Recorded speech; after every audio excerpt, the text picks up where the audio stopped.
Chapter 15. Talking to Iris in person left me with this bittersweet feeling.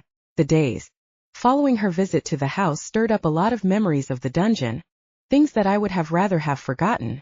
But no matter how hard I tried to push them away, they just kept rising to the surface as a constant reminder of everything I had endured.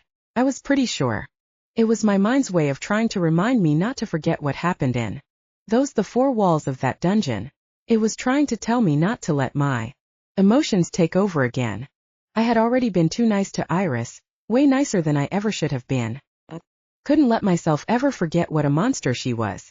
I was sitting in the living room on Sunday afternoon trying to work on a report I had to finish for Deadly Lunar Magic when one of the memories from the dungeon hit me full force. It was like a train hitting me full on. Couldn't do anything to stop it. All I could do was let it hit me, even though I knew it wasn't going to be easy to live it all over again. The tension between Milos and Iris was growing by the day. I could see it in the way they communicated with each other when they were around me. He was growing frustrated with her, but I hadn't quite figured out why. Javier Rodriguez needs her blood, he said as they came down the dungeon stairs that day.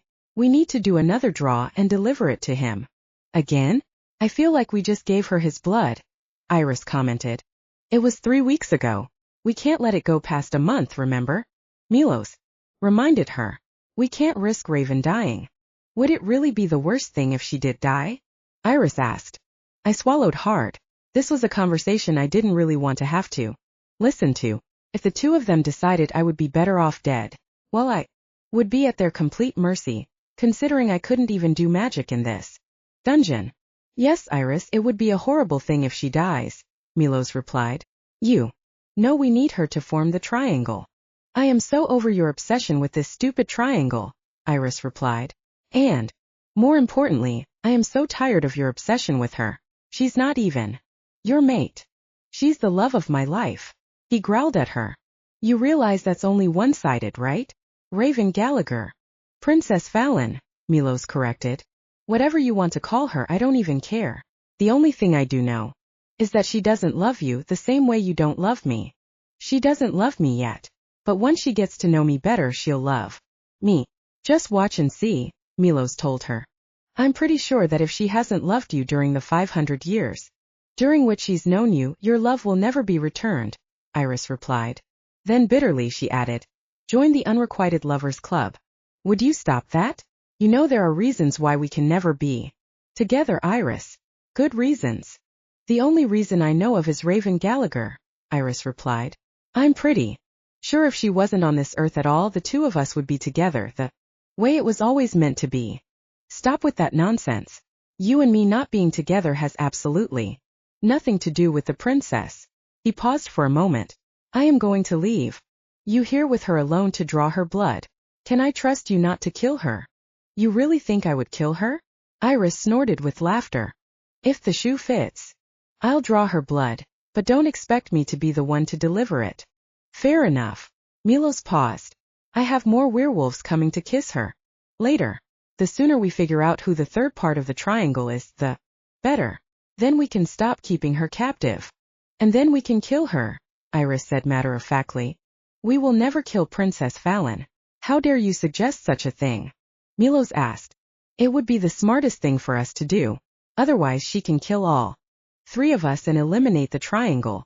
It will be her first mission. Princess Fallon would never want to kill me, Milos said. I had to hold in a laugh at his confidence. I wasn't sure why he seemed to think I was in love with him when I wasn't. In fact, I hated him, and if I ever got out of this dungeon, killing him would be the first mission on my list. You do realize that once we let her out of this hellhole, we're going to be dealing with her mates, right? Iris asked. I'd like to see them try. Once the triangle has been formed, her mates will be too weak to do anything to physically harm me. I breathed a huge sigh of relief as the realization that he hadn't said the Darkin were dead. I had tried to convince both Iris and Milos to tell me if my mates were okay, and neither of them had given me a straight answer before now. I hadn't felt like my mates were dead. It was hard to explain, but I could still feel a connection to all of the Darkin, even though I hadn't been able to communicate with any of them. It was this energy I felt sometimes, an energy that let me know they were still okay. But this was the first Confirmation I had officially gotten that let me know they were okay. Besides, I'm not worried about her ever seeing her mates again once she leaves this dungeon. I'm not sure how you figure, Iris replied. Easy. I am going to marry her once the triangle has been formed. You plan to marry her? There was an unmistakable jealousy in Iris's voice. I knew it was because she wanted to be the one to marry Milos, not me. She will have no reason not to love me once I am one of the strongest alphas in the entire world, he replied, his voice just dripping with arrogance. She will be my queen, and together we will take over the entire world. I wouldn't be so sure about that, Iris replied. You're already a really strong and powerful werewolf, and she wants no part of you. I heard the sound of his bones twisting and cracking then, and a moment later, a low primal growl came from his body. I could see him on the other end of the dungeon. He had turned into a large gray wolf. Iris had really pissed him off. You need to relax, Milos.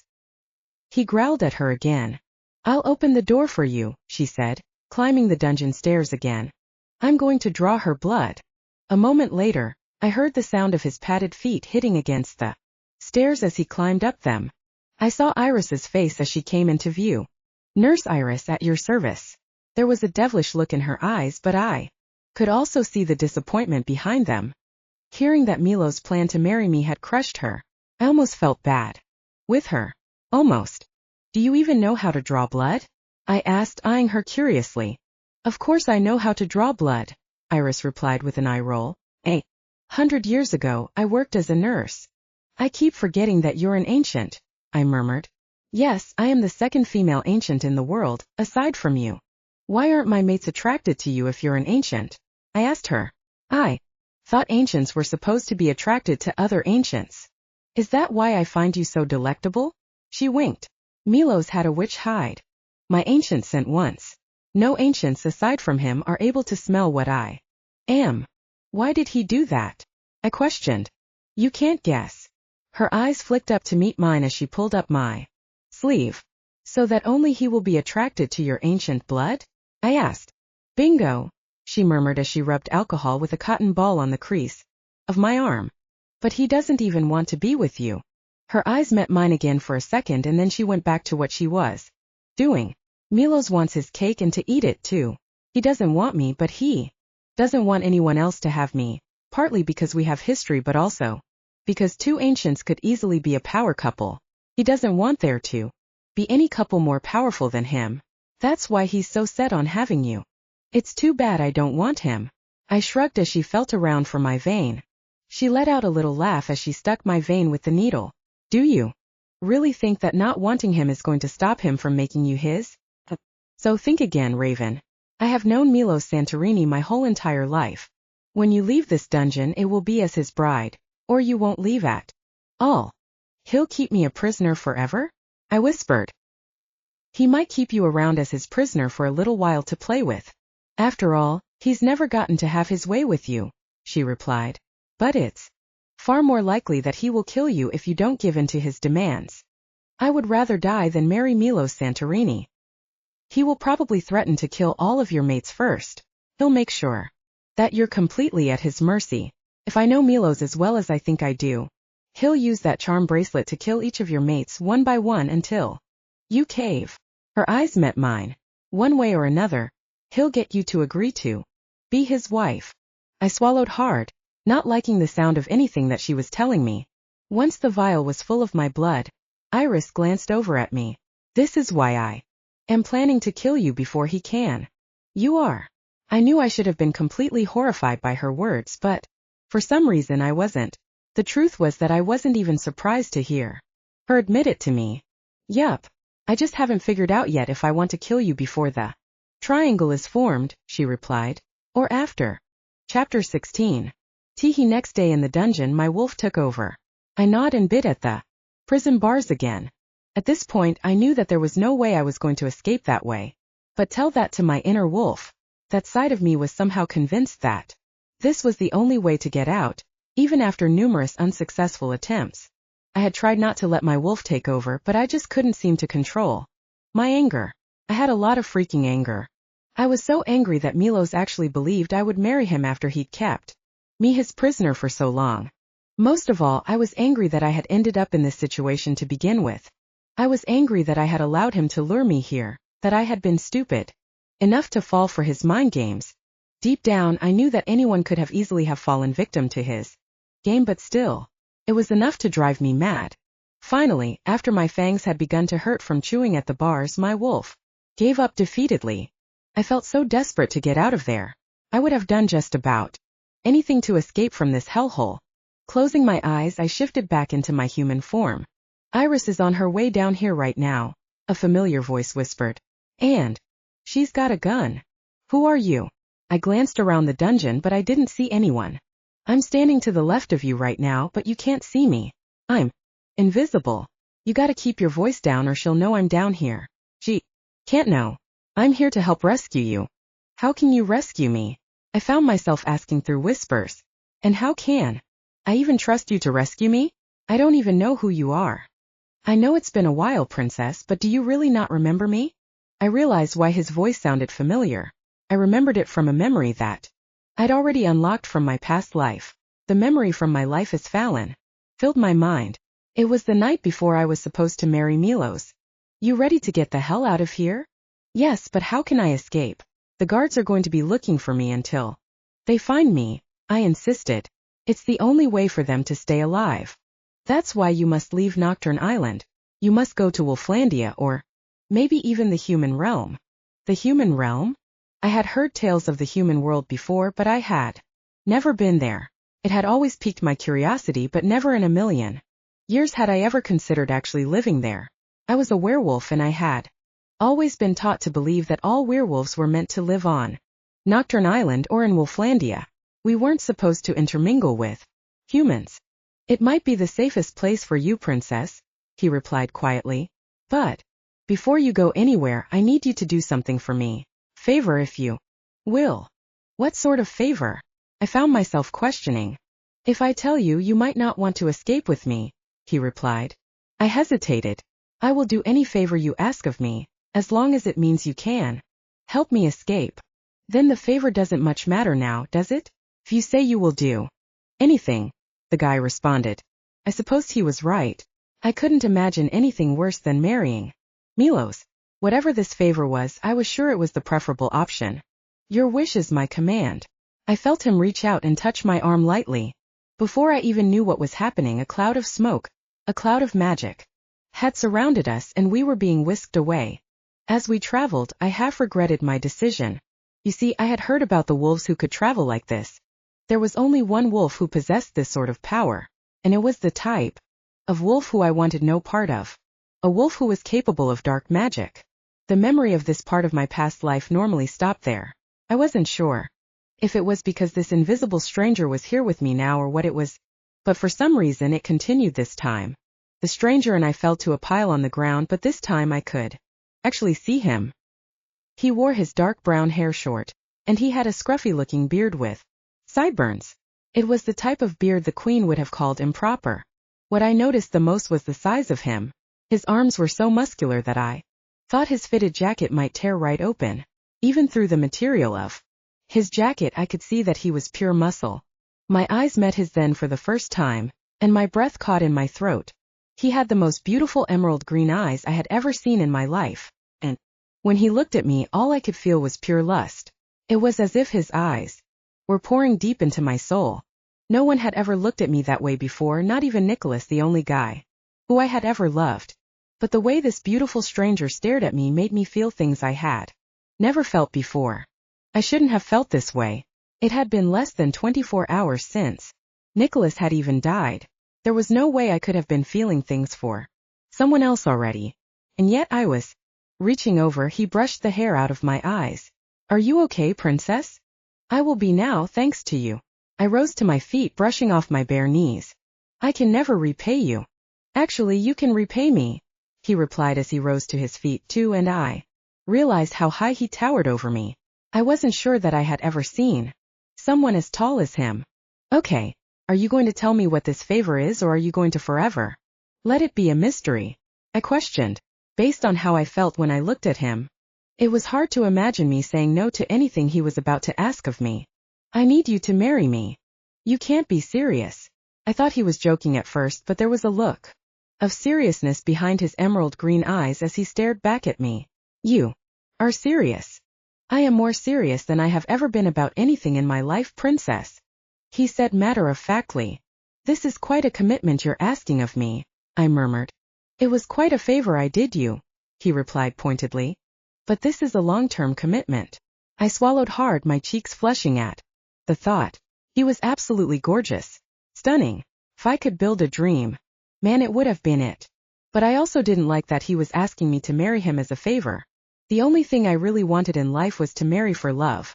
I didn't want to be forced into a marriage with anyone.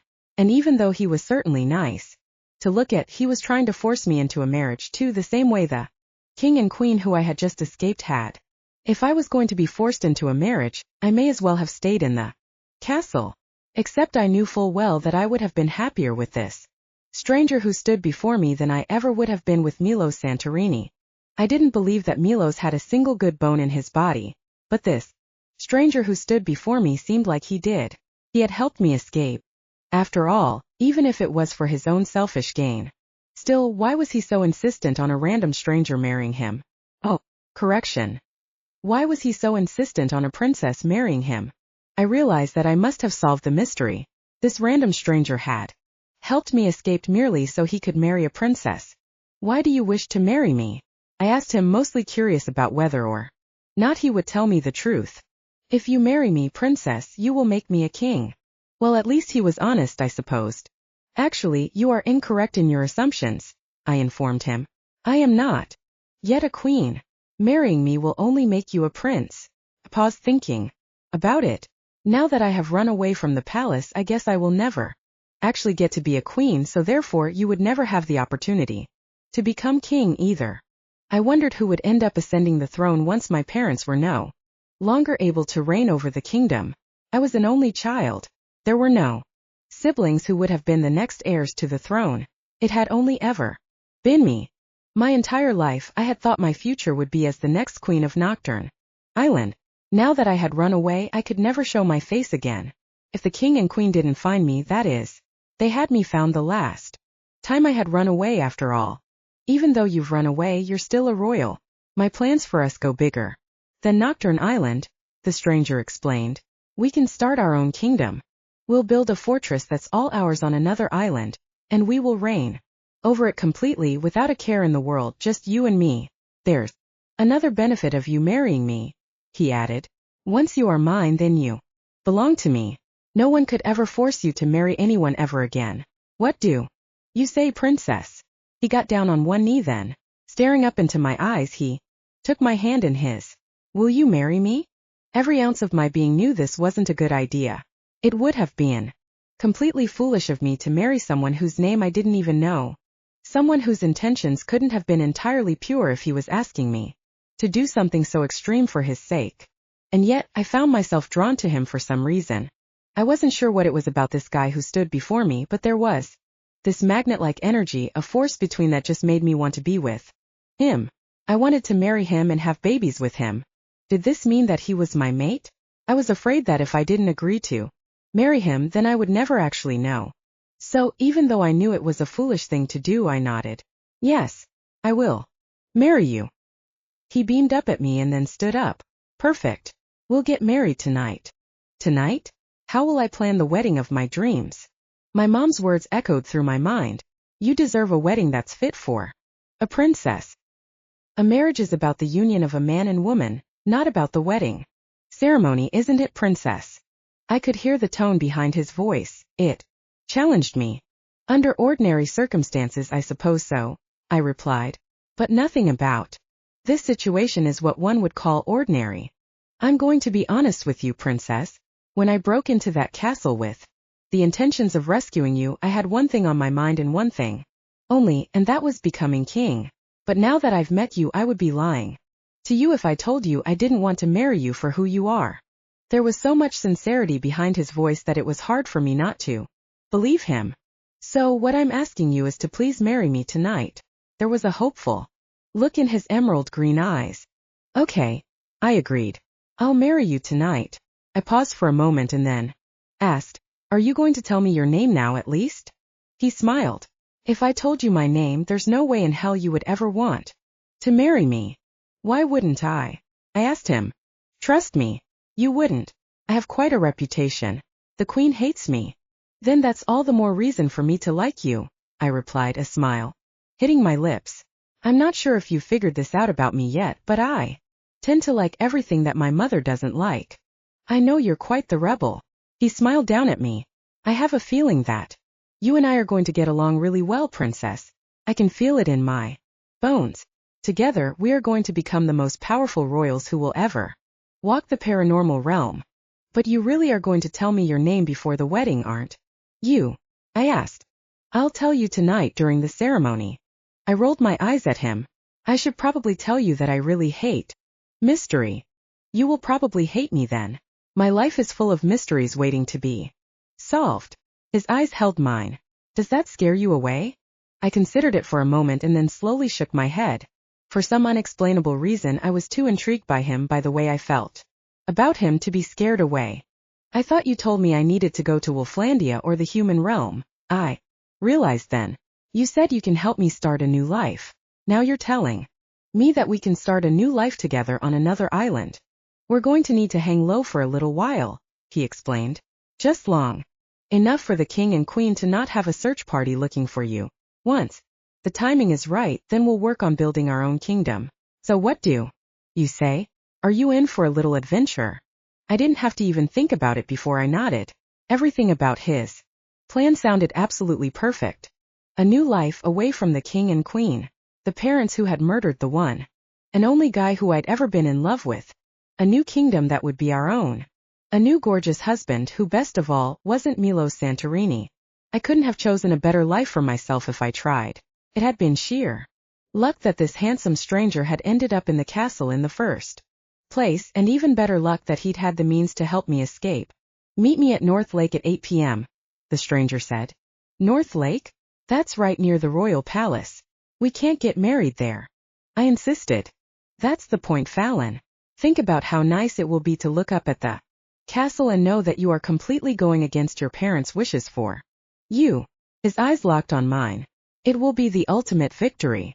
Honestly, I hated the idea of getting married at North Lake.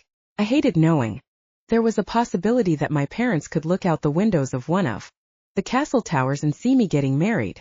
Not only would they try to stop it, they would end up bringing me back to the royal palace where they would force me to get married to Milos Santorini.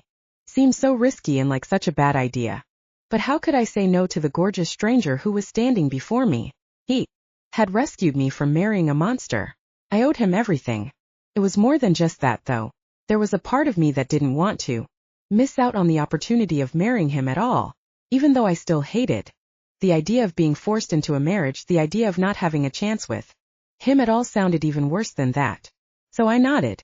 I will marry you there tonight. You helped me escape when I was Princess Fallon, I whispered to the stranger as we stood in Milos's dungeon. You wanted me to marry you in exchange for helping me escape. So you do remember me. He sounded extremely surprised by the fact that I did. Even I was surprised that I remembered. I had tried numerous times to help spark memories from my past life, but this was the first time I had gotten to see any of that. Did we end up getting married? I whispered. Here I was with 4 mates and I had believed that I was single. Was it possible that I hadn't been single at all? What if this entire time I had been married? You don't remember? There was a tone in his voice that told me he was amused. No, I shook my head. Do you feel like we are married? I still don't know your name. I racked my mind for a name that could have been attached to this familiar voice, to the face that I could now picture in my mind, but I just couldn't seem to think of a name. That's because you never knew my name. The answer is no, we never married. You didn't show up for what would have been our wedding. I didn't. My eyes widened. Nope. Huh. I wondered what could have happened in between the time my memory ended to that night that had prevented me from marrying this beautiful stranger. But I had no idea what could have possibly happened. Yeah, you never help up to your end of the deal, he replied. But here I am about to offer you another favor. His voice sounded closer and I was pretty sure his mouth was right against my ear as he whispered. I'm going to help you escape again. In exchange for another favor? I found myself asking. Actually, this one is out of the goodness of my heart, he whispered. Now. Quiet. Iris is about to walk down these stairs any minute. She's planning to shoot you. I need to get you out of here without her figuring us out. Are you ready to do this? I nodded. At that moment I heard the sound of the door to the dungeon opening. He hadn't been wrong. Iris really was headed down here. Raven, I heard her say. I have a special treat for you today. It's going to be the last day of your life. It's going to be so much fun. Milos is gone. He won't even know what we're up to down here. A moment later, I heard the sound of a gun being fired. It was loud and close, enough to nearly make me jump out of my skin. Holy shit. This stranger had really not been kidding. I wasn't sure how he had known. But Iris really did plan to kill me. Ready? He whispered. I nodded just as Iris came into view.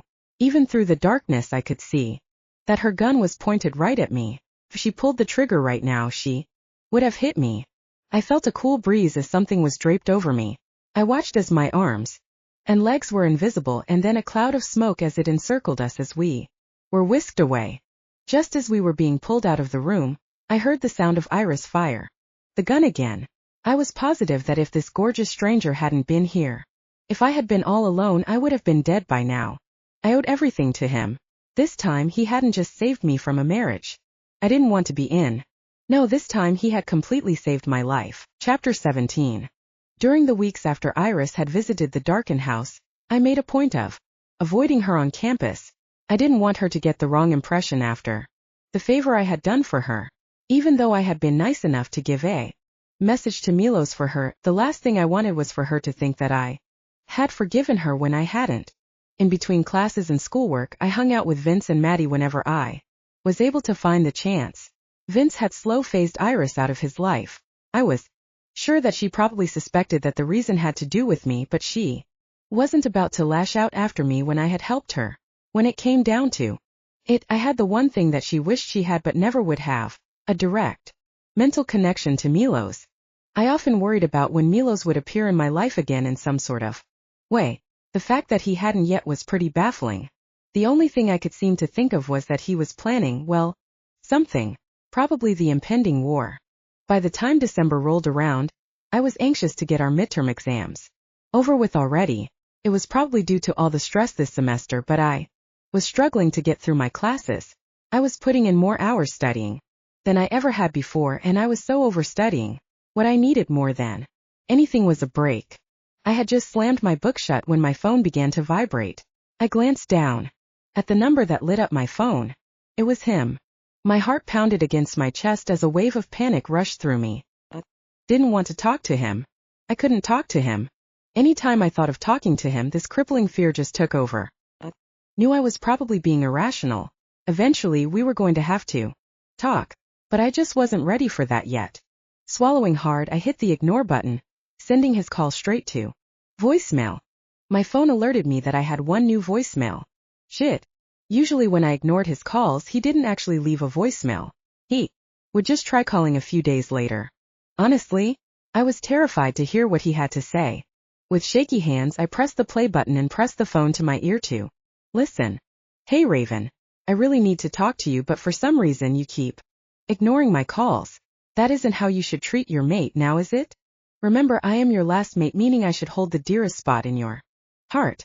Anyway, give me a call back as soon as you listen to this. He paused for a long moment, but I could still hear his breathing on the voicemail. Finally he spoke again. Oh, and in case you hadn't already figured it out, it's me, Kane. It all came back to me then, the memories from this past summer spiraling through my mind like a tornado. Once we finally reached an alley, the guy set me down on the black pavement. Reveal, he said, using the word for reveal in the witch language.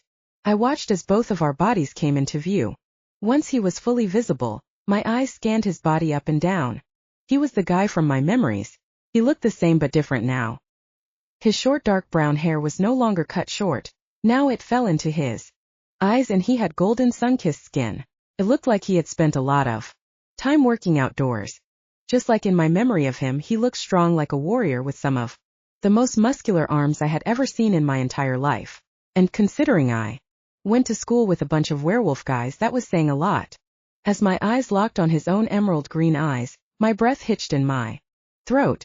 That was when I felt it, the way my body was reacting to him. It wasn't a way that I ever normally reacted to guys outside of my pack. And there was a reason for that. Just like me and my other mates, he was an ancient. You still haven't told me your name, I whispered. His lips curved upwards into a smile. I'm not even sure which name you go by nowadays.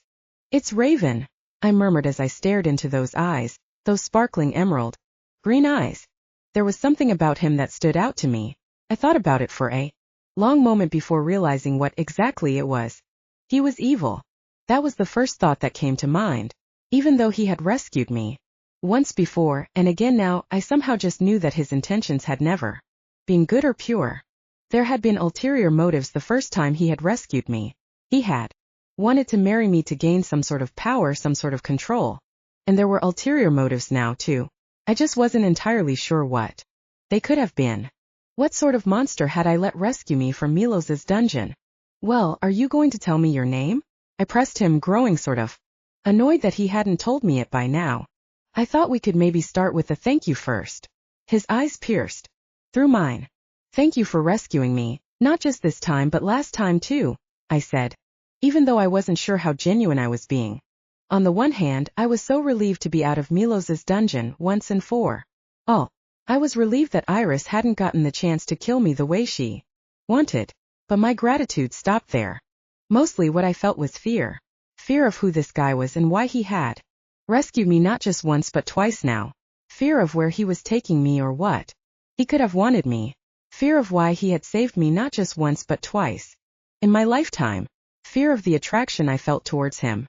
I couldn't tell what his intentions were. There was this air of mystery about him, and truthfully, I didn't even have the slightest clue of whether he was good or bad. Don't you wonder why I keep popping in your life to rescue you every time you manage to find yourself as the damsel in distress? The guy asked me, the slightest hint of amusement swirling around in those gorgeous green eyes. Yes, actually, I am very curious about that, I admitted with a nod. Waited for a long moment for him to elaborate. When he didn't, I said, Are you going to tell me the reason why you keep rescuing me, or are you going to leave me wondering?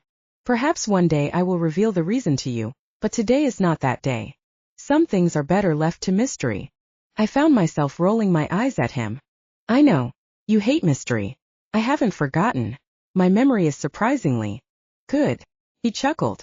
I've never seen someone look more beautiful when they roll their eyes, by the way. He stared at me like I was the most interesting specimen he'd ever seen in his life. You are rather interesting, he murmured. You can hear my thoughts? I asked with eyebrows. I knew for sure that I hadn't spoken those words out loud. You didn't have to speak them out loud. We're more connected than you realize, Raven. How are we connected? He stared down at me for a long moment. It became clear to me then that he didn't actually plan to answer my question. And yet I believed that he was right. We were connected. I wasn't sure how exactly, but I could just feel it. This pull that I felt towards him, the fact that he could hear my thoughts. There was obviously something that connected us. I just wondered what it could have been. The guy moved in closer to me then. His arms fell to my waist and he pulled me closer to him, so close that I could feel his hot breath against my neck. I knew that I should have taken a step back. I should have moved away. Should have done something. But I didn't. I didn't want to. My name, he whispered, staring down into my eyes, is Kane. Kane. That was the name of the former alpha of the Darken Pack. He had died from the virus that had killed off nearly the entire population of the ancient werewolves except for the Darken, Milos, and apparently Iris. At least, the Darken Pack had thought Kane had died. That was what they had told me. But there was no way that could have been possible if Kane was staring here in front of me. You're supposed to be dead, I whispered. Well, luckily for both of us, I'm not. If you survived the virus, then how come none of the other Darken knew it before now? I asked him. Easy. I made sure they didn't know about it. His eyes met mine. I faked my own death. Why would you do that? I questioned. There were things I needed to attend to. For like 500 years? I just stared at him. How could you fake your death for such a long time? They were worried about you, I'm sure. They couldn't have been worried about me when they thought I was dead. Was the kindest thing I could have done for anyone involved. They didn't have to worry about me, and I didn't have to deal with them for 500 years. It was a win-win for everyone. He shrugged. I guess they'll be pleasantly surprised when they find out I was never dead at all. Or really fucking pissed at you. My, you do have the mouth of a sailor. He cupped my chin with his hand, continuing to stare into my eyes. There's something you should know. Fallon. I told you that I go by Raven now, I murmured. I wanted to break our gaze. To move away from him. Every bone in my body knew that I was way closer to him than I should have been. Kane couldn't be trusted. That much I knew for sure, and I had a feeling it had to do with more than just the fact that he wasn't even supposed to be alive. No, something must have happened between us. Back during the ancient times, something that I couldn't remember but that my instincts were picking up on. But I couldn't move away from him. For reasons I couldn't even begin to understand. My body was drawn to him like a moth to a flame, and I absolutely hated it. We were just inches away from one another, and his hands were on my face. Yet somehow my body was completely craving his touch. It was sickening. Raven, there's something you really need to know. Kane's eyes continued to hold mine, not unlocking me from the spell he seemed to have me under. I loved you when I first met you as Fallon.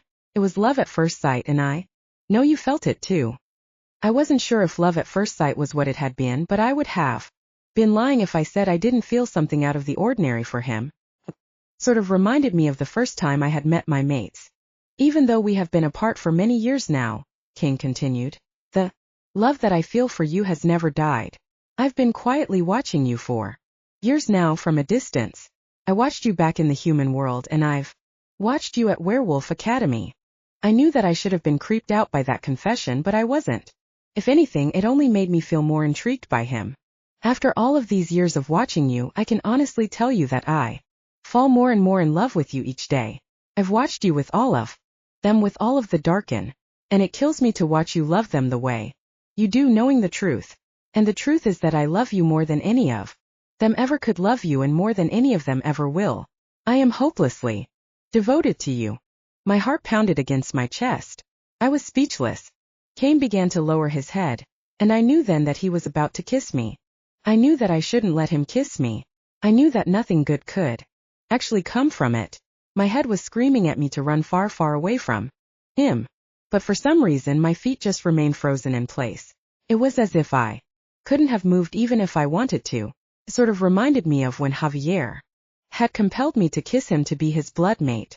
Except I didn't think Kane was compelling me.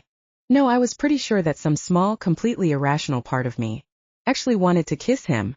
And so, when his lips came crashing down on mine, I didn't even try to fight. Almost as soon as his lips hit mine, I felt some sort of shift taking place. It was hard to explain at first, but I just knew that something was changing. Suddenly, I could no longer feel my other mates anymore. Not the way that I had felt them before anyway. I just knew that I was no longer connected to them. Another realization that hit me was that I was no longer Alpha of Darken. Before I even had time to fully process what was happening, I could feel myself growing lightheaded. Oh no, I was about to faint, and I knew exactly what that meant. Kane was my fifth mate. And that wasn't all. The reason I was no longer Alpha was because he was. As my eyes were about to flutter shut, I realized something else too. Kane was more than just Alpha of the Darken pack. A powerful energy, a different vibration, had filled the air around me. I could feel it deep in my gut. It was a feeling I couldn't shake. Everything had shifted, and it was all because I had kissed him. Something in the universe had completely shifted when our lips had met for the first time.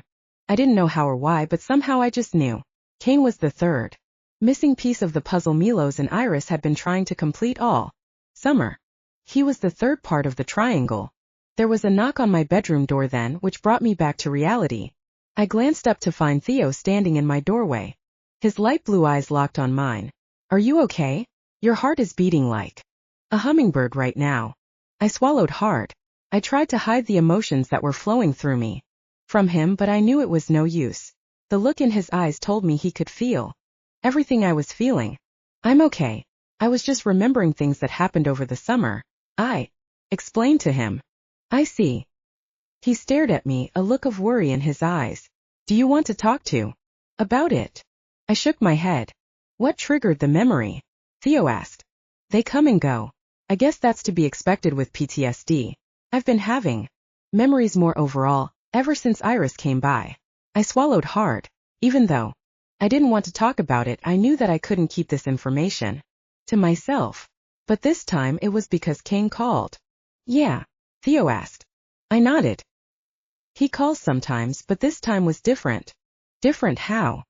He left a voicemail this time. He wants me to call him back. It's the first time he's left a voicemail since he dropped me off here. That had been in July. He had dropped me off at the Darken house with the promise that I would see him again really soon.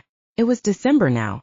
Not only hadn't I seen him yet, but it was also the first time I had even heard his voice since July. Even though he may have been there at two critical moments of my lifetime, both times when I needed someone the most, he didn't seem to be the most reliable. It was sort of disappointing. I see. Theo sat down on the bed next to me. Well, are you going to call him back? I'm not sure. Every part of my being knew that calling him back was a risk. I had been avoiding him for so long now, and he knew it. But I also couldn't ignore the fact that I owed him, or that my heart actually wanted to call him back, that I actually longed to hear my mate's voice. Because even though I was well aware that Kane wasn't good for me or for the pack or for the entire world for that matter, I also couldn't ignore the fact that a part of me actually cared about him. Every hour of every day that had passed since the last time I had seen Kane, it felt like my body was experiencing withdrawals from him. I would really prefer if you didn't call him, Theo said finally, interrupting the awkward silence that hung in the air between us. Yeah, I know how you feel about him, I replied quietly. It's more than just the way I feel about him, Raven. I'm afraid that he'll try to hurt you. He won't hurt me, I said, shaking my head. I'm his mate, Theo. Remember? It's painful for us to lose our mates. You said so yourself. Yeah, I know, but do you think Kane cares? He's merciless, Raven. The guy faked his own death, Theo insisted. He can't be trusted. I know. And I did know that he was right. Kane was the furthest thing from trustworthy. He was an arrogant, cocky jerk with a hidden agenda that none of us had quite figured out yet. I didn't trust him at all. And yet my heart didn't care about any of that, and I craved him. Sometimes it physically hurt for me to be away from him. So as much as I didn't want to make that call, I also didn't know for sure if I would be able to control myself. And I hated that. I hated feeling like I wasn't in control of my feelings for Kane. I couldn't control my feelings for any of the Darken, but there was a big difference. I would have trusted my other mates with my life. I couldn't say the same about Kane. You're thinking about him right now, Theo murmured, his blue eyes meeting mine from where he was sitting on the bed. What makes you think that? I asked him. I can always tell when you're thinking about someone who isn't me. You get this dreamy look in your eyes. His gaze didn't move away from me. I've known forever that I only had a 25% chance of winning you over in the end, but now it's only a 20% chance, but it might as well be a 0% chance. 0. My eyebrows knotted together at the center of my forehead. How do you figure? Easy. When it comes to Kane, I always lose. I knew Theo was referring to their positions within the pack. Kane had always been the alpha of the Darken, while Theo had been the beta. There had always been an ongoing competition between the two of them, one that Theo was still bitter about to this day, even though it had been literally centuries since Kane had faked his death. The worst part is that I know Kane better than anyone, Theo went on. I can already predict his next move. Even though he's a loose cannon, he's also calculated and predictable. His blue eyes locked on mine. He's going to try everything he can to make you fall in love with him, just to steal you away from me. He's going to act like he loves you even though he doesn't. He paused. Can you promise me one thing? What? I questioned. Can you promise me that no matter who you end up choosing in the end, it won't be Kane? Theo asked. I just stared back at him, unsure of how to respond. Deep down I believed that I would pick one of the Darken who I had spent the past 2 years with. It was hard for me to imagine what my life would have been like without any of them. But I didn't really know Kane that well. We had only just met a month ago. What if he was the one? How could I make a promise to Theo that I couldn't keep? You're not answering me. There's an answer in silence, Theo said. He stared at me for a few long moments before rising to his feet. Can I give you a piece of advice? Sure, I replied with a nod. Eternity is a lot longer than you probably realize. No matter who you do choose, you should choose wisely. Then, without saying another word, he turned his back to me and walked out of the room. As he left me sitting there on my bed alone, I knew that he was wrong. Theo could think whatever the hell he wanted, but I had seen it in Kane's eyes. I'd heard it in his voice. It was evidenced by the fact that he had been following me around for literally hundreds of years. Good wolf or bad wolf, I believed with all my heart that in some crazy or twisted way Kane really did love me. And even though knowing that gave me all the feels, it scared the shit out of me too. Aidan had told me a story about Kane. He had once killed a girl who he had been in love with, a girl who hadn't loved him back. Knowing that there was a chance that Kane could do the same thing to me if I didn't choose him in the end wasn't what scared me the most, though. No, the part that scared me the most was that I genuinely and foolishly believed that he would never do the same thing. Chapter 18. I didn't end up calling Kane back that night. I knew it would have been a horrible idea for everyone involved in this situation. Of course, me not calling Kane back didn't stop him from calling me. Anything, his calls became more frequent after that. Every time the phone rang, I couldn't help but think that he seemed so determined. Felt like every time I ignored one of his calls, he became more desperate to reach me. The worst part about it all was that I didn't want to ignore him. Every time I saw his name pop up on the caller ID, the butterflies would warm around. Instead, my stomach. No, every part of me wanted to answer him, but I couldn't do it. Answering him felt like a betrayal to Theo and the other Darkin. But mostly I didn't trust answering him. And it wasn't because I didn't trust Kane. It was because I didn't trust myself. The days all began to fade together. Before I knew it, midterms had already come and gone, and we were ready to leave Wolflandia for winter break. Normally we spent Christmas at the Darkin house, but this year was different. Since I was going to be Maddie's maid of honor on Christmas Eve and we were all invited to the wedding, we were staying with my Uncle Ryan. Even though I knew that I should have been excited to spend Christmas with my uncle and to be back in the human world, I wasn't. I sort of dreaded the idea of being away from the Darkin house, away from the home I had created with my mates. It had been a year since my mates had proposed to me, a year since they had given me that engagement ring with the promise that I would choose to marry one of them. And somehow everything was so different now. They were different and so was I. And now there were no longer just 4 of them. There were 6 of them now. Even though I wouldn't have said it out loud, the truth was that I also wouldn't have wanted it any other way. There was something about Kane that just made my heart pump differently than the others did. It wasn't that I liked him more or felt more attracted to him. No, I loved all of my mates. I loved them equally. When it came down to it, it was all about who was best for me. The problem with that was that I thought each of them was amazing for me in their own way. I just wondered what would happen when I finally did end up choosing a mate. Would my mate and I still live with the rest of the pack? I wasn't sure how the guys who I didn't choose would respond to my making a decision. Would they be welcoming to me and the one who I chose? There were the questions that kept me up at night, the questions that deterred me from choosing anyone at all. Well, they were part of the reason. The other part was him. On Christmas Eve, I walked down the aisle to the song Jingle Bell Rock in the backyard at Brandon Mitchell's parents' house. It was dark outside and the aisle was lit up by gold Christmas lights. I wore a long gold bridesmaid gown and carried a bouquet of red and white roses. As I stood next to Vince, who was Maddie's man of honor, Christmas Canon Rock by Trans-Siberian Orchestra began playing.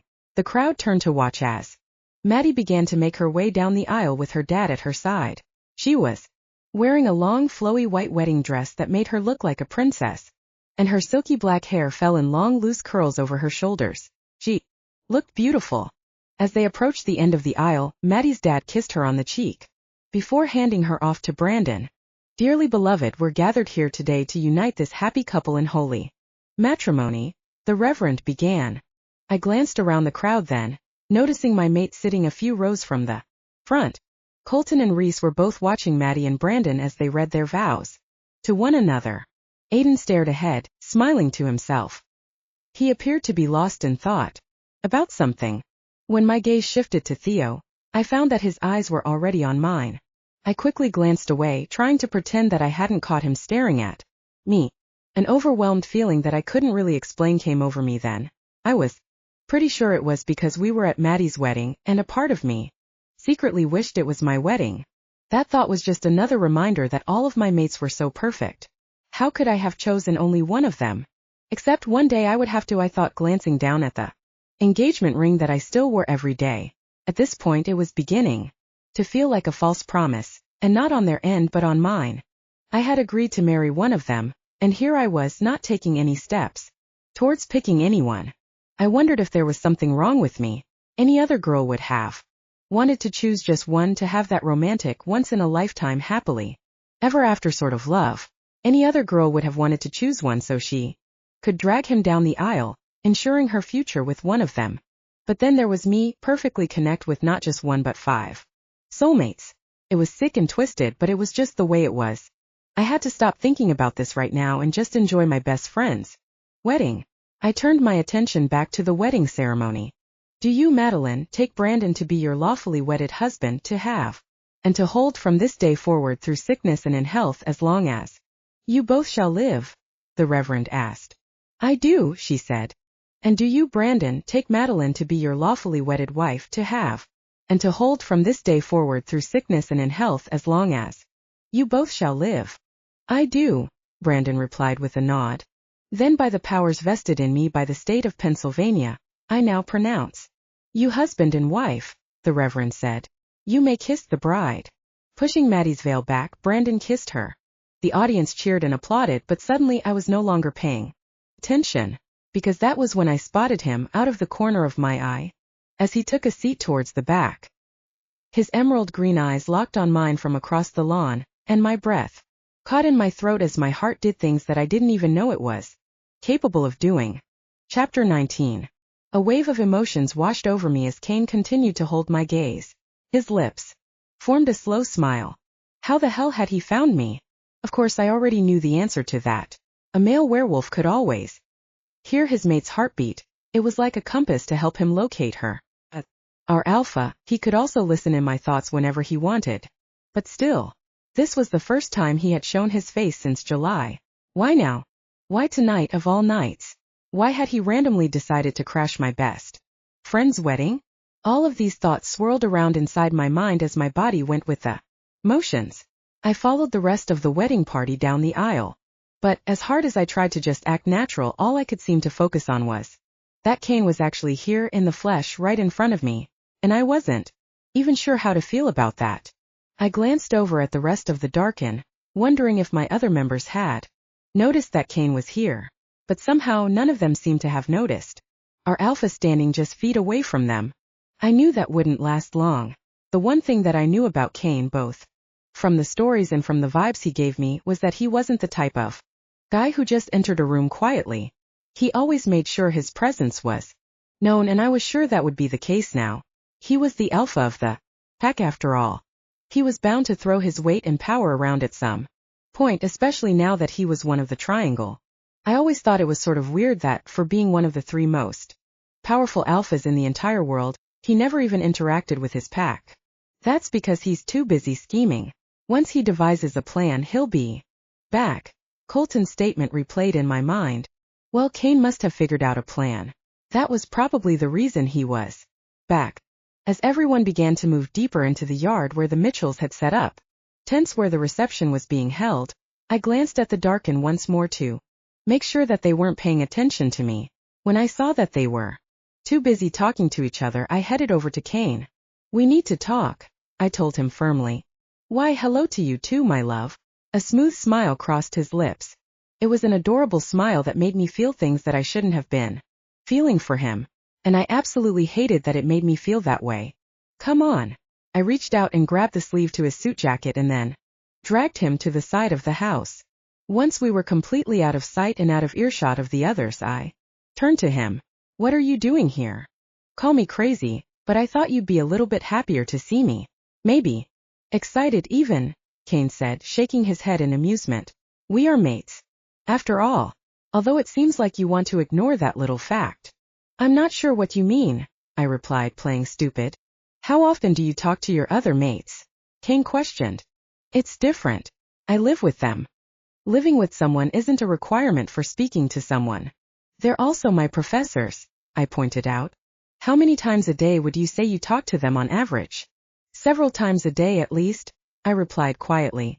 And yet you ignore me every time I call you, Raven. It's almost starting to seem like you want nothing to do with me. I might have only been imagining it, but I could have sworn that he seemed disappointed by the idea. You're dodging the question, Kane, I said with a sigh. Remind me, darling. What was the question again? Why did you come here? I folded my arms over my chest and just stared at him. Kane held my eyes for a few moments before shrugging. I just thought it was time. Time for what? I asked. For me to come take back what's mine, Kane said. Oh. He was ready to reclaim his role as alpha. So you're finally going to actually starting being an alpha again. His gray eyes met mine again. That wasn't what I was talking about, he murmured. Being under his gaze made me incredibly nervous. Then what were you talking about? He stared at me for a moment longer, and then pointed his chin in the direction of the reception. Maddie and Brandon were already having their first wedding dance. Well, she just sealed her fate, Kane said with a sad sigh. What do you mean? The Mitchells are one of the most hated werewolf families in the world. Really? No one has ever mentioned that before. Why? Because they have a lot of vampires in their family. Most werewolves consider them traitors, he explained. Therefore your friend is a traitor through Major. I rolled my eyes. She couldn't help it. Fate decided he was her mate. As not a decision she made on her own. Kane glanced back over at me. The same way fate decided we were mates? I guess. It all works the same way, doesn't it? I don't know. You have a lot of mates. 5, right? Yup. All 5 darken. What a lucky girl you are. Some werewolves never find their mates at all, but then there's you with not just 1 but 5. I don't know if I consider myself lucky, I muttered under my breath. Let me guess. I'm your favorite mate, Kane said. Nope. I shook my head. A look of surprise filled his eyes. I got the feeling that he wasn't used to being told he wasn't the favorite. I guess that's what I get for riding in on this high horse, he murmured. I laughed. You probably should come down to earth. Like hell I will. If I'm not your favorite, then who is? He paused for a moment. Wait, let me guess. It's Aidan, isn't it? Actually, this may come as a surprise to you, but I don't have a favorite mate, I replied quietly, even though I knew that wasn't completely true. Each of you is my favorite in your own way. And that was the truth. Colton was my favorite protector. He was the one who always made me feel safe. No matter what life threw my way, I knew he would always do everything in his power to guard me. Aidan was my favorite jokester. He could always put a smile on my face even whenever times got rough. Reese was my favorite nice guy. He was the sweetest of the 5, the one who always put me and my feelings first. And Theo? Well, he was a little more complicated. Theo was my favorite to fall asleep with every night and wake up to every morning. He was the full package, the one who made me feel everything. And that wasn't to mention that he was my first darkened kiss, my first mate, the one I had lost my virginity to. And Kane? Well, he was my favorite to think about. He was my ultimate what if. I often wondered what my life would have been like with him, unsure if I would ever really know. So yeah, they were all my favorite in their own way. I want you to be honest with me about something. Kane's green eyes locked on mine. If you could choose to end the connection you have with me right now and get out of the mate bond we share with one another, would you? I stared at him for a long moment, even though my head told me that I should say yes, that I should want out of this mate bond with him. My heart just didn't feel the same way. No, I wouldn't, I admitted, even though speaking those words was against my better judgment. At the end of the day, my bond with Kane only made things way more complicated. He was just another werewolf for me to think about spending an eternity with, another contender to throw into the mix. It only made it harder for me to choose in the long run. Really? Are you sure about that? Kane asked. You're lucky I told you that I wouldn't break the mate bond once. Now you're just pushing it, I said with an eye roll. I know you're looking for flattery, but you're not going to get it from me. Not after you've been MIA since July. He looked mildly amused. My apologies for my disappearance. But you're 100% certain that you wouldn't end what we have going right now if you could? I nodded. Yeah. You're positive? Yes, I'm positive, I replied, beginning to grow frustrated. Well, okay then. Since you insist. He shrugged. You say you don't want to break the bond, so we won't break the bond. Pulling a flask out of his suit pack, he unscrewed the lid and dumped the liquid that it contained onto the grass. His emerald green eyes met mine. That was the antidote, by the way. The antidote? I found myself asking. The potion, the antidote, whatever you want to call it, could have broken our bond and made us lose our connection to one another, Kane explained. But you were so positive that you wouldn't want us to not be mates anymore that there was really no use for it. Wait, you have a potion that could break the mate bond? I asked him with raised eyebrows. Yeah, well, I had a potion that could break the mate bond. It's in the grass now. He shrugged. Why the hell would you get rid of it? I asked him, my cheeks growing hot with anger. Was this some sort of joke? And if it was, did he really think it was funny? Because I could think of a lot of funny jokes, but getting rid of an antidote that could have broken our mate bond definitely wasn't one of them. You told me you wouldn't have wanted to end our mate bond even if you had the chance to. Are you now telling me that you were lying to me? There was an intensity in his eyes as he stared at me. No, I wasn't lying, I admitted quietly. But I could have used that potion. In the long run, I have to figure out a way to break my bond with 4 of my mates. So that potion could have really come in handy. He just stared back at me. Wait, what are you talking about? I have 5 mates, I reminded him. I'm aware of that. It can't be that way. I can't have 5 mates, I explained. In the end, there can only be one. You only want to be with one of us? Kane's dark eyebrows knotted together at the center of his forehead. I thought we were all your favorite. You are all my favorite. And that's not what I want, but the others have made it clear that they want me to choose just one of you in the end, I explained. So I'm going to honor their wishes. Wow, just one of us, huh? Kane stared out in the direction of the reception. I watched as his eyes landed on the table where the rest of our pack was sitting. His green eyes clouded over with a dark look. I might have been wrong, but I could have sworn that it was a look of jealousy. Was he actually jealous of the other Darkin? Then his eyes flicked over to meet mine. It's going to be me, you know. How can you be so sure of that? I asked him. When it came down to it, the truth was that even I didn't know who I was going to end up choosing in the end. There was no way he could know for sure unless he was able to see the future. Because that's what I came here for. I told you I came here to claim what's mine. Well, I was talking about you. You're mine, Raven. Or you're going to be anyway. You just don't know it yet. Kane's green eyes pierced through mine. Then, without saying another word, his arms fell to the small of my pick and he pulled me into him. His lips came crashing down on mine. There was an urgency behind his kiss. Hunger that I matched fully and completely. I wrapped my hands around his neck, deepening the kiss. It was the first time we had kissed since our first kiss, the kiss that had ignited our mate bond. Judging from the way he kissed me, it was obvious that he had been thinking about kissing me again since the last time we had seen each other. The reason I knew was because I had thought about kissing him too. The way that my body responded to him, giving in completely and fully to the well, it was safe to say that he was definitely a contender. He pushed me up against a tree and continued to kiss me for what felt like an eternity. When we finally broke away from one another, I was completely breathless. I wasn't going to lie. It must have had something to do with the fact that we had been apart from one another for so long, but it was by far one of the best kisses of my life. That was incredible, Kane whispered. I knew then that I wasn't only imagining it.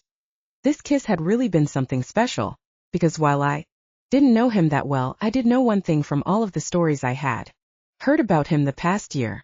Kane wasn't the type of guy who just let his emotions show, but there they were written all over his face. Oh look, we have spectators, Kane said amusedly. Whirling around, I found Theo standing there. Oh my God, what are you doing here? Theo didn't respond to me at first. He just stood there staring at me. There was a look of jealousy in his eyes.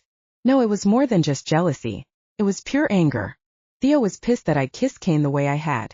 He just stared at me like I was a complete stranger to him, rather than the girl he was in love with. He stared at me like I wasn't even his mate at all.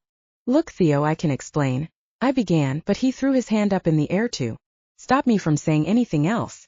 It's fine, Raven. I get it. I know what you're going to say.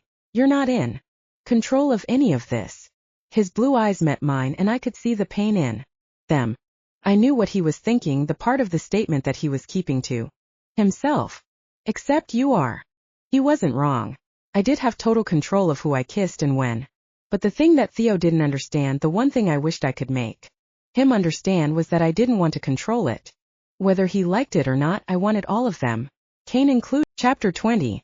I should really go after him, I said with a sigh as I watched Theo heading back to the table that was designated for the darken.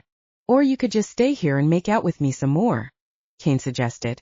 I rolled my eyes at him as I watched Theo sit down. It made me sad to know that I had hurt him. Even though I hadn't regretted kissing Kane and getting caught, I didn't want to hurt my mates either. I probably should have been more discreet about it. You know being discreet won't help anything, right? Kane asked. How do you know? I glanced over at him. Because you say you're going to choose only one of us in the end. Well, that means 4 of us, or the 4 of them, since we already know it's going to be me, are going to be heartbroken in the end. Thank you for making this even harder. I rolled my eyes at him. I need to go back to the reception. I guess I'll head out of here for now. I'll meet you all back at the house. Is the spare key still underneath the frog statue? Yeah, but wait. What are you saying? You're back for good? I asked with raised eyebrows. For whatever reason, I had been expecting him to leave again. That seemed to be what he did best. I wasn't going to stick around for too long, but now I know I have to. Why? His eyes locked on mine. Because I hear there's a battle for your heart and I need to throw my hat into the ring. I'm not about to just walk away and let one of these fools win. So, it doesn't bother you that I'm only going to choose one of you? And that it might not end up being you? I asked. I'm pretty confident that it's going to be me.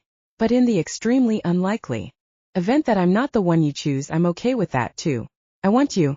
But I also want you to be happy. May the best man win. I just want you to know that I'm not going down without a fight. He leaned in closer to me then and kissed me softly. I'll see you when you all return, Raven. I watched as he walked away from me without looking back. A defeated feeling filled me as he went. This was the first time I'd seen him since July.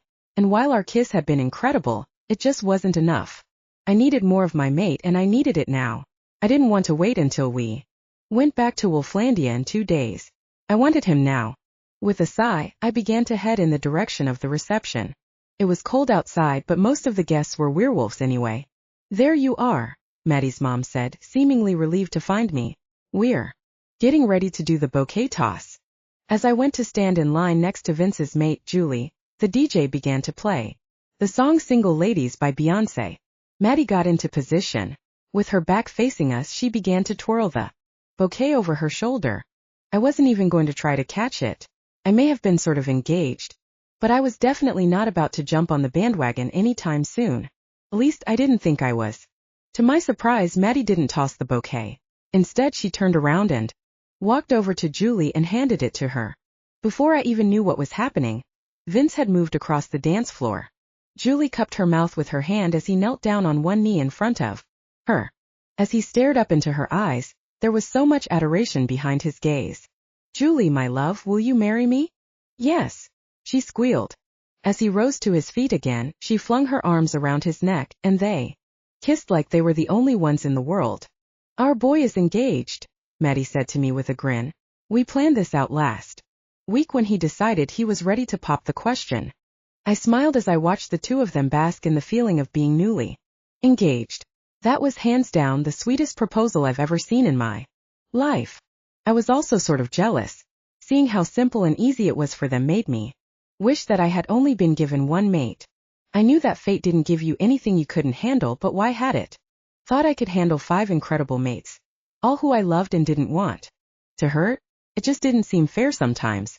At that moment, Milos's black eyes appeared in my mind, and a grin hit my lips. Life isn't always fair, Fallon. If it was, the two of us would be together. We would have always been together. I closed my eyes, trying to push his image away. He didn't disappear at first. But then, flashing me a smile, he was gone just as quickly as he had appeared. I knew what Milos was trying to do. He was trying to remind me that, no matter where I went or what I did, he was always there in the back of my mind. Even when I let myself forget about him when I just tried to have fun for once, even for a brief time, he was always there. No matter how safe I may have thought I was, he wasn't about to let me forget that he was watching. He was always watching. To say that werewolves knew how to throw wedding receptions better than humans would have been an understatement. The wedding reception was quickly in full swing, and soon enough the entire Darken pack was drunk, myself included. "Why you wanna dance, Raven?" Reese asked, his voice slurring a little. Sure. Honestly, I would have done anything to get away from the table at that moment. The thick tension between Theo and me hung heavy in the air. Reese reached over and grabbed my hand and then led me out onto the dance floor, which Julie and Vince had been glued to since he'd popped the question. "Congratulations, you guys," I told them. "Yeah, congrats," Reese added with a slur. At that moment, Thinking Out Loud by Ed Sheeran began to play. I wrapped my arms around Reese's neck as his arms fell to the small of my back. I stared up into his eyes as we swayed to the music. "Have I told you how beautiful you look tonight?" Reese asked. "You may have mentioned that a time or 10, I replied with a giggle. Since he'd gotten drunk, he'd actually told me every 10 minutes how beautiful I was. "Well, let me tell you one more time how beautiful you are. You're the most beautiful girl in this backyard." His blue eyes locked on mine. "Shit, to me. You're the most beautiful girl in the entire world." "Thanks, Reese." I smiled up at him. It was by far the sweetest thing anyone had ever said to me. "I mean it, Raven. Just one look into your gorgeous eyes makes me feel like sunshine from the inside out. No one has ever made me happier." "You make me happy too," I replied with a smile. He pulled me closer and I rested my head against his chest as we continued to dance to the music. "I want you to know that even if you don't choose me, I'll always cherish the time we spent together," he said once the song ended. "Reese," I started to say, but he interrupted me. "I mean that, Raven. Even if I only get a short time with you, it will be worth it all in the end." Before I had the chance to respond to him, he brought his lips down on mine. His kiss was soft and slow, yet riddled with passion at the same time. Most of all, it was perfect. When he pulled away from me, he pressed his forehead against mine. "I love you, Raven Gallagher." "I love you too, Reese Anderson." We just stared into each other's eyes for the longest time. I was just about to kiss him again when I saw that his eyes had grown really wide as he stared at something over my shoulder. I looked over my shoulder to see what was going on, and that was when I saw them. For guys who I had never seen before in my life, but I could tell from a distance what they were. Their ivory skin, which was fairer than any human eye had ever seen, was a dead giveaway. "Vampires." "The Winston Coven," Reese whispered.